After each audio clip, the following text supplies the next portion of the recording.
ever have one of those days where a bunch of bizarre stuff happens in a row and then you're kind of afraid to go outside for the rest of the day cuz it's only 10:30 a.m. and you've had the weirdest day?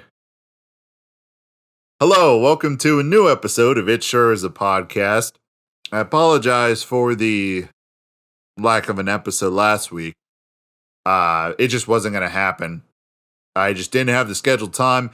And I was going to post on social media, but I don't even think anyone looks at that. And I don't even know how to work social media. I've gotten into the realm of being an old man, I guess, where I don't know what's hip. I don't know how this stuff works.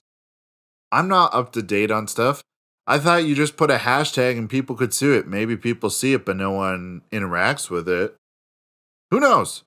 So that's why there was this delay, and you're probably wondering, hey, where'd all this stuff go? Where's all this gamer stuff? Well, I'm back today.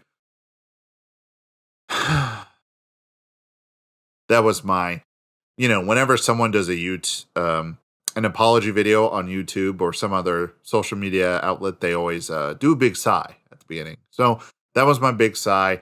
I apologize for the last episode. That was quite the trip. I don't know why. I was having a few beers and I explained how there was that gummy I took just because, tooth issue. I had a few left over. I'm like, let's just have this without the pain. And that episode happened. And I'm sitting there and editing it was just such a hassle, such a process because I had to make things work. There were parts and times where I would say something or do something and there was no context or topic, but I think in my brain I thought there was a topic and there wasn't. There really wasn't. And I just started just going off on whatever. So I had to edit it into something that was comprehensible. And I was just barely able to do that. It was rough. Just rough. But hey, everything's okay now. Regular sober episode. I have my iced coffee sitting here. Got myself a little gamer sip going. Iced coffee. So what I was talking about in the beginning was that I've had so many weird things happen just in this morning. I had to be out at a place around 7:30 and then there for a little bit, and I just got home and I'm just a lot of stuff is going on. So let me start with my morning. I get to the place really early. I'm not allowed to go in due to COVID until the exact time. So I'm like, I'm going to go get a coffee. So I go to good old Tim Hortons. I get there and there is a long line for Tim Hortons. All right, whatever. I'm just getting a black coffee. I'm in that line for about 30 minutes. And then it gets to the point where it's like I barely got there on time because of this 30-minute wait. Luckily, I was listening to the Forehead Fables podcast, which whenever I want to listen to three degenerates talk about nothing, that's a podcast I go to. And literally, I am sitting there for 30 minutes listening to this. It goes by quick, but I'm trying to figure out what is taking so long. So eventually I come around the line and I get to place my order, and the person at the drive-thru intercom thing sounds very disheveled. They sound very tired. They already they're tired. And I'm just like, hey, I just want a black iced coffee, large. That's it. The guy was like, all right, it's $2.75. Okay, cool.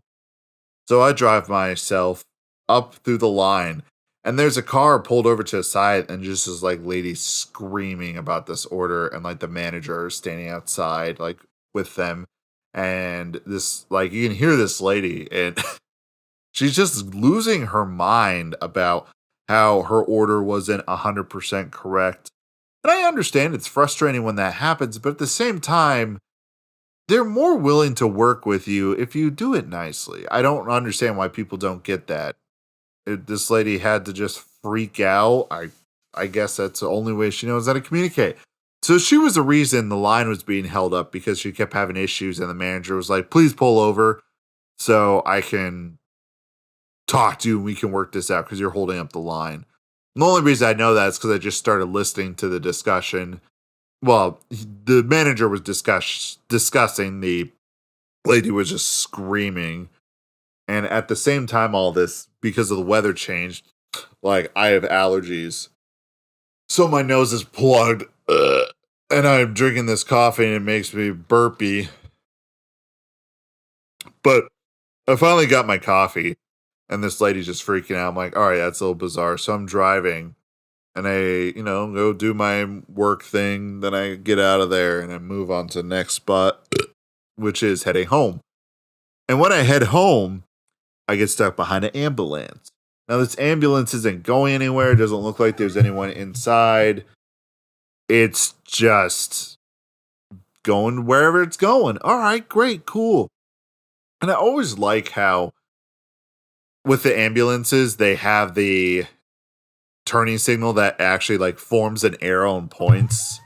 Hold on a second, I gotta throw my cat away. Get out of here! It's only when I'm doing stuff he shows up. Wild. So, this ambulance is in front of me. It's driving super slow. Oh my gosh. So I'm sitting there, driving behind, and we finally get to this, the one small town I live right outside of, and I'm driving through. And this ambulance's tire pops. It's just a loud bang. I jump on my seat and hit the brakes, and I see it happen. And the ambulance is like rocking, and it slowly pulls over. Thankfully, there was like a fire station there, so they were able to pull into the driveway. But I've never seen that happen before, and I'm just like, that's wild. That's crazy. And at first I thought like, yeah, I'll stop. But I'm thinking, okay, they have all kinds of gizmos and gadgets and cell phones to contact someone. And what am I going to do? I'm not going to. Now, if it was a regular person, that's a different story. Like, hey, do you need help? But this, they got people do that. So I was like, all right, cool. Now I can actually get home. So I get home, drive up the driveway, and there is a man standing in my driveway with a big old internet provider vehicle. And I'm like, oh, you got to be kidding me. 'Cause a lot of my job includes doing stuff online. And there was a day this past week where they said, all right, we're shutting off the power 9:30 to 1 because we're going to fix some stuff and make your service better. But ever since then, my Wi-Fi on my phone has been spotty as hell. So I don't know what they fixed, but they made something worse. So I pull up, I hop out, and I'm, say, hey, morning. Can I help you with something? The guy's like, yeah, I got a report that something was wrong here. And I'm looking around like, well, I don't know. I can run inside and check, and I check all the internets. I check all the Wi-Fis. Everything's fine. And the guy looks generally confused. He's like, there's a report here that says something about a cable being down. And I'm sitting there and I'm thinking with my big wrinkly brain, like, the last time a cable was down was 3 weeks ago, and it was down in our driveway. And thankfully, we could drive over it after we called. And then they came out and fixed it the next day. And the guy was looking at me like, really? And I explained it, and he's like, you gotta be kidding me. This guy was mad. And he explained to me that, it's like communication in my job is so terrible. This is stupid. I can't believe they didn't, say that this was solved. I just drove out here for nothing. And I'm just looking at the guy and I'm like, I get it, man. My job's the same way. So we kind of bonded over this, but the guy had a miniature like meltdown almost. And he's like grunting and swearing and walking around his van, like putting stuff away. And after I told him the internet was fine, he was like, well, sorry I wasted your time. I'll get out of here. Hops in his vehicle, leaves. Then I come inside and I had plans to do this recording anyways. So I was just like, all right, now or never. So I do this recording and I'm sitting here and I'm like, it's only 10:30 and I've had this much action for the day. I don't want to leave my house. I don't want to leave the house. That's the bottom line. I don't want to leave it because I'm afraid now. It's just a little scary. But that was my morning. And this iced coffee is maybe making it better. I don't know. We'll see in a few minutes. So there's a few topics to cover today. Nintendo just recently had a indie showcase. If you're not a Nintendo person, what they do is they take a bunch of indie games and they show them off and get people excited about it. And I don't know why other game companies, the big main ones that include like Xbox and PlayStation. PlayStation does that state of play, but that's just stupid. PlayStation's stupid. Objectively, if you think PlayStation's good, you're stupid. I'm just kidding. But their state of play, it doesn't have the same charm and magic as the Nintendo indie showcases or the directs because they're so direct about what's happening and what's going on and what the game is and what you can do that you're just like, okay, I know if I'll like that. And I've talked about this before. Like, as I'm saying it now, I've talked about this before, so I'm not going into depth. But I kind of want to review the games that were revealed during that. Road 96. So each one has little descriptions, so I'll just read it. And the article comes from imore.com. So I want to be sure I cite my sources. Okay, Route 96. It's a procedurally narrative game created by Digix Art, where players take on the role of teenagers. Your decisions will greatly affect what happens in the story. It comes to the Nintendo Switch later this year. Couldn't tell you what the gameplay is like because I'm looking at it and it's just a kid at an arcade cabinet. It looks good. Playing a game, but I don't know. Here's another one. Aerial Knights Never Yield. I know this one's out. This is a 3D side-scroller where players control Wally as he jumps, runs, and dashes through the platforming areas using his acrobatic prowess. The game releases on May 19th, 2021. A demo will be available on the eShop later today. All right, the demo is what I saw then, because I was scrolling through the eShop and I was like, oh, okay, that's there. Last stop. Annapurna Interactive's supernatural adventure game has players exploring 3 stories that tie together. Releases July 2021. It's 2 people sitting on a bus.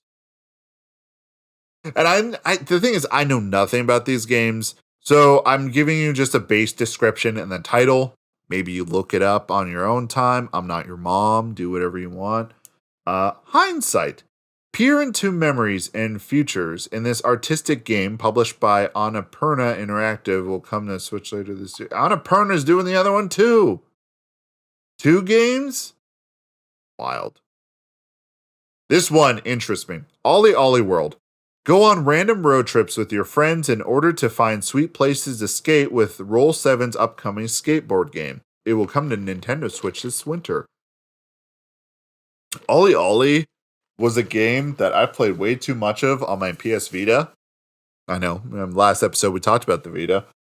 Way too much during college. Oh my gosh. It's just a skateboarding game, but it's like a side-scrolling skateboarding game. It has kind of this trials feel. Like it's a stage, but you have to do certain things in the stage, and the stage is set up to be challenging and also to promote the use of those skills and abilities, if that makes sense. But not skills and abilities, you're just doing sick tricks off of ramps, and the soundtrack's amazing.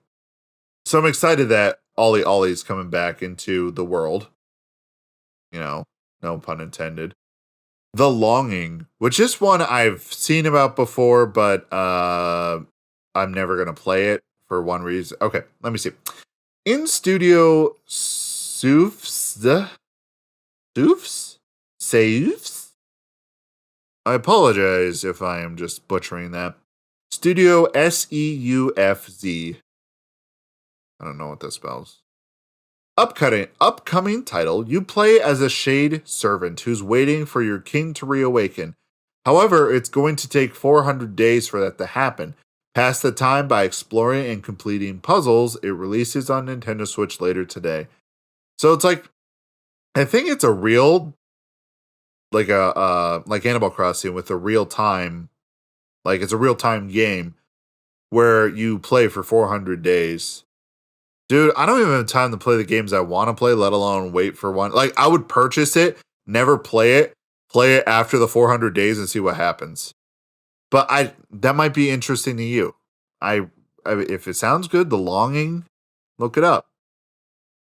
There is no game wrong dimension. It doesn't say the word colon, it's the two dots. Created by French developer Draw Me a Pixel, There Is No Game, Wrong Dimension is a point and click that focuses on solving puzzles in a fun comedy adventure. It releases later on Switch today. Teenage Mutant Ninja Turtles, Shredder's Revenge. Tribute Games took inspiration from classic TMNT fighting games in order to create this modern arcade-style fighter. Play as Donatello, Michelangelo, Raphael, or Leonardo as you take down the Foot Clan. It releases on Nintendo Switch later this year. So that one is just a Teenage Mutant Ninja Turtle beat 'em up. But it looks really good. I actually watched the trailer for that. It looked like the animation and the art style looks great. Chris Tales, Dreams Unincorporated and SYCK's game, I think that's the two studios, draws inspiration from JRPGs, but is unique in that it employs time travel. For instance, you can make your enemies younger, thus easier to defeat. It releases on Nintendo Switch July 20th, which is interesting. A lot of these games coming out in July. This one interested me, but I have no idea what the heck it is. All right, let me try to read it. Getsu Fumaden Undying Moon. Fierce boss battles and challenging dungeons are coming your way in this hack and slash adventure developed by Guru Guru. It comes in Nintendo Switch in 2022. And we gotta wait for it. But it kind of looks like a crazy platinum game style fighter, but cell shaded. It looks cool. Aztec Forgotten Gods. Lienzo's game mixes Aztec mythology with modern technology as you take down massive deities. It comes in Nintendo Switch fall 2021. Skull, the Hero Slayer. Southpaw Games turns the cliche format of a hero fighting hordes to defeat a demon king on its head. Instead, you play as a lowly skeleton out to rescue your demon king. Switching your head gives you new abilities. Comes to Switch summer 2021. And at the very end of the showcase, at the end of the presentation, they're like, oh, we have one more. And I think everyone was literally thinking of Hollow Knight Silk Song, which is the sequel, right? Every other studio will give you a time and a date and a projected timeline of when the game's going to release. Team Cherry, the people who made Hollow Knight, have been quiet and just will randomly drop it, right? So there's like no announcement. So like any day you could just go on to Steam or like your game thing and be like, oh my gosh, it's out. And they are very quiet about it just because they just make the game and they make it good. I mean, even though I don't like Metroidvanias, I respect and I promote Hollow Knight to no end. But at the end, they did a trailer for Oxenfree 2 Lost Signals. Now, if you haven't played the first Oxenfree, I didn't even think it was going to get a sequel. Oxenfree is a fantastic adventure game. It's kind of point and click, but you kind of move your character. It's like one of the first Switch games I got. Fantastic game. Very story, narrative. It's about a bunch of teenagers and a spooky island with some triangle stuff going on. Let me right here. Here it is. A sequel to the popular supernatural mystery graphic adventure.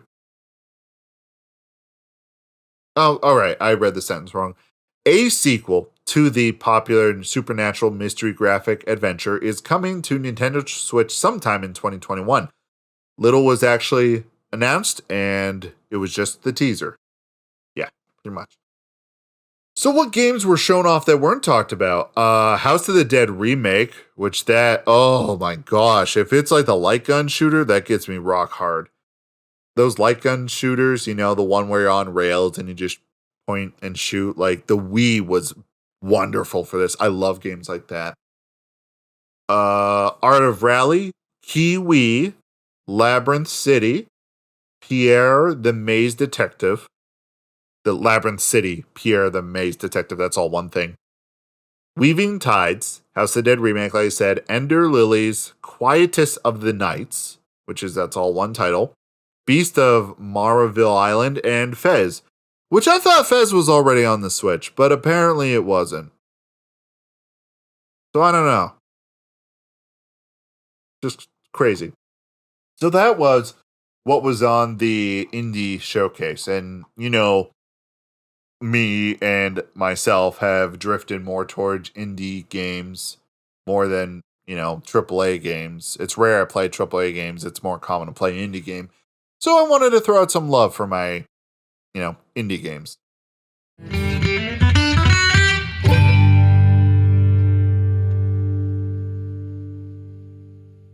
So there's some games that are getting some updates.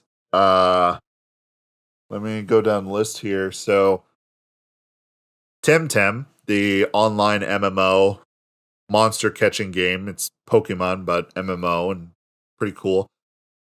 Is getting a huge update with let me pronounce this right. I'm even gonna type it in the computer now. Chipanku. Temtem Chipanku update. So it adds a lot more Temtem, adds up to level 100, I believe, that you can level your Temtem. The first legendary Temtem has been added, or they call it the mythic. And I mean, if you've been playing that game, or if you're even looking for, I want to play a Pokemon-like game or an MMO, Temtem's where it's at. I highly recommend Temtem. The amount of hours I've put into it, great. A lot of stuff. That's an update. I haven't even been able to touch it, so I don't know what it's like or how it is. Another game that got updated that I stumbled upon with my friend was RoboQuest, which is the roguelite shooter. Shooter, like first-person shooter. They just kind of run around, blow some stuff up, feel good about it, then you're done. I don't know. Not much to explain it because I played it in the early access where there's like only 2 main levels and it's like menus are still being made and stuff. But that got updated. The other thing that updated. Hold on a second. All right, sip some coffee. Whew. Other thing got updated was Warframe again. And Warframe is, after having a lot of time to digest what the heck Warframe is, Warframe is very much a game that kind of exists without you, and Warframe is very much this type of game that you can play and get out of it what you want, which I enjoy, and it kind of teeters on the MMO kind of style. Because a lot of games demand your interaction as a looter shooter to get to the end game, where that's where you really start to build stuff. Warframe, I mean, you can get content out of it without going into the end game. And honestly, the end game stuff is so confusing. I don't understand it still. I don't understand the drop rates. I've even researched it. I'm a big stupid. But they had a big update with their Railjack, which is called oh my gosh, I can't even. They always have the weirdest names. Not weird. I understand it's all setting in the Warframe universe, which for consistency and continuity, I appreciate. But my stupid, smooth brain can't figure that out. So just give me 2 seconds to get the official name of it. Railjack.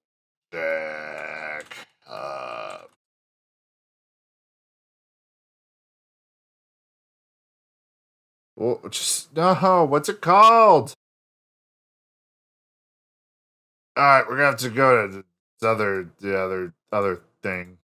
Blow my brains out trying to figure out how to do this. Go to history. Okay. Call of Tempesari. Okay. Call of Tempesari. So it is a revamped system of the Railjack system. With a lot of new stuff, a lot of new control options. So what happened with Railjack, and I'll explain everything about Railjack, is Railjack was promised to be one thing, and then when it finally came out, it was a bare bones of what was promised. Now, that happened a little bit before COVID, and then COVID happened, and obviously we all know how that turned out. So with this update, and I am interested, really interested in checking this out. That update, the Railjack system has been revamped, it's been reworked, it's been made more in depth. But I always thought the Railjack system was so cool because for the longest time, you only got your ship, your orbiter, where you would just fly around in that and you had no real control over it. The Railjack, you drive it into missions, you can jump out of the ship, you can color the ship yourself, build it yourself. I think what was so rewarding is when I was able to build it. I got all the components and built the ship. And I was like, I did this. I assembled the ship. I didn't get it in a cutscene. I put it together myself. And there's a lot of pride you take in that. Now, I didn't really get too much into it only because the system was so bare bones. It was a lot of lobby, you just get into a lobby. Oh, 3 other Tenno. All right, we'll throw them in there with you. And then you go just do a mission in space. You fly your ship around. But it was really cool to fly your ship around, dodge stuff. So I'm very interested in this update, Warframe, Call of Tempesari. And I haven't heard a lot on Warframe recently at all. So I was kind of surprised at it. I'm like, oh, there's an update. And I think the older I get, I actually prefer not knowing about a game or an update and just it showing up one day, because when you get promises and those promises are always, not fulfilled whenever you are looking at game stuff and, watching trailers, getting news on it, it just bums you out when they're like, we're going to have this and we're going to have that. And then it doesn't amount to anything. So I prefer it, especially in the Nintendo things where like, it'll be available later today. Or, hey, we just dropped an update. Go play it. So I had no expectations. So whatever the heck is going on with that, like, cool. I had no expectations. So whatever I get is what I'm going to get.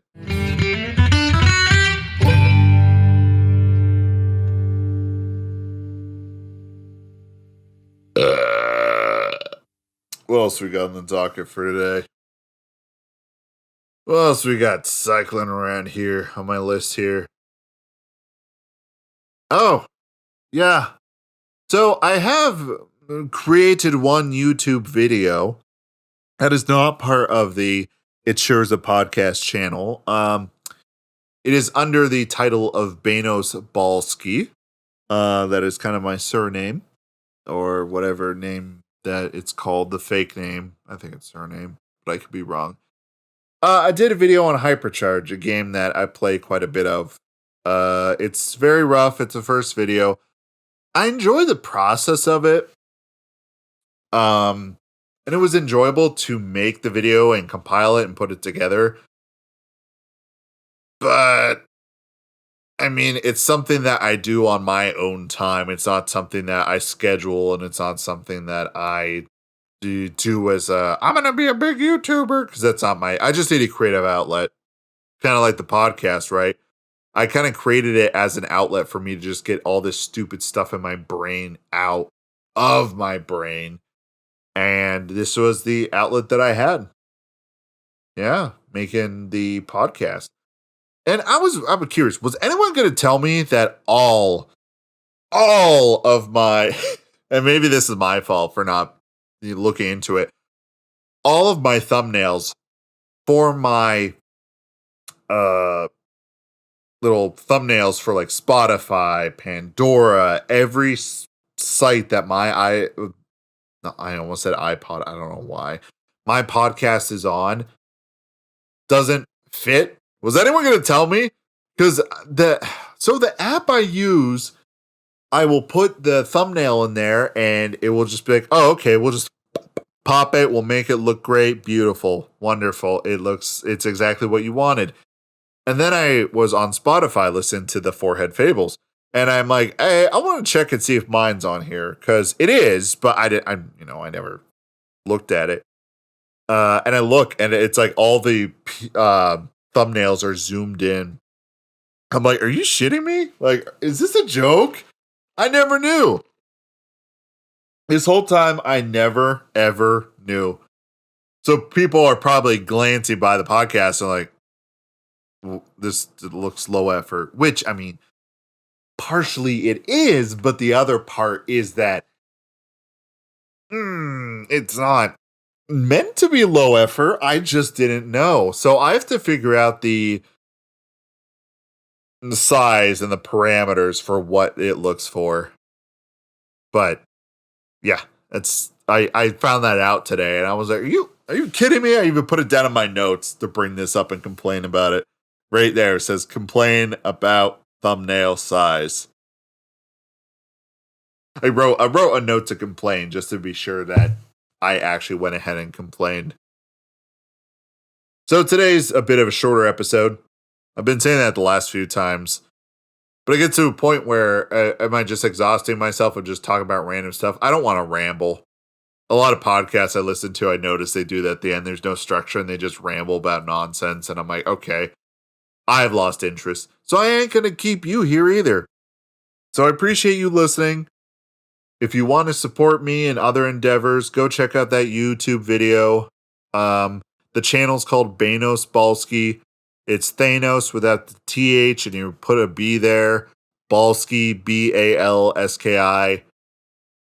Go give it a watch. Go put a comment. Tell me how stupid I am. I'd love to hear it. So take care, everybody. I love you guys. Stay safe. See you in the next one.